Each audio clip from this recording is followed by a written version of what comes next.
వానాకాలం వస్తే ఊళ్ళల్లో చెరువులు కుంటలు అలుగులు పోస్తుంటాయి. ఊరోళ్ళంతా చిన్న చిన్న పొల్లగాళ్ళని ఎంటేసుకొని పోయి అలుగుల్లో ఆడుకుంటా మస్తు సంబరపడుతుంటారు. ఫోటోలు వీడియోలు గుంజుకొని మా ఊరి చెరువు అలుగు అని అనుకుంటా సోషల్ మీడియాలో పెట్టుకుంటుంటారు. ఊళ్ళల్లో ఉండేటి చెరువులు కుంటలే కాదు, పెద్ద పెద్ద ప్రాజెక్టులు కూడా అలుగులు వెళ్తున్నాయి.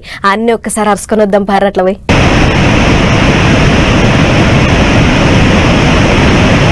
శ్రీశైలంలో కృష్ణమ్మ సింధులేస్తున్నది. నాగార్జున సాగర్ ల నడక నేర్చుకుని అడుగుల అడిగేస్తున్నది. అటు శ్రీశైలం ఇటు సాగరు రెండు దుక్కుల గంగమ్మ గంతులేసుడుతోని కలకలలాడుతున్నాయి. జలకల ఉట్టిపడుతుంది. అగ చూడోరి సాగర్ల గేట్లు ఎత్తినాక మీదికెంచి చూస్తుంటే ఎంత ముద్దుగా కానొస్తున్నదో.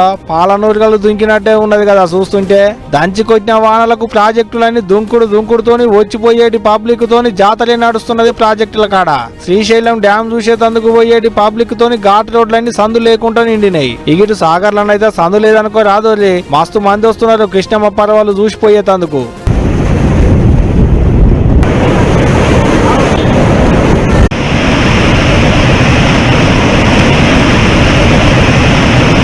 మీదికెంచి వరద ఇడవకుంటొచ్చుడుతోని జూరాల కాడ కిందికి నీళ్లిడుస్తున్నారు అధికారులు. నిన్న మొన్నటి దానిక చిన్నపోయిన శ్రీరామ్ సాగర్ కూడా నిండుగుండ లెక్కనే కానొస్తుంది. ఇప్పుడు రైతన్నల వ్యవసాయానికి ఆసరైతాయని ఎస్ఆర్ఎస్పీ కాల్వకేంచి కిందికి నీళ్లిడిచారు. శ్రీపాదం ఎల్లంపల్లి ప్రాజెక్టులలో కుతికిల కాడికి వచ్చినాయి నీళ్లు.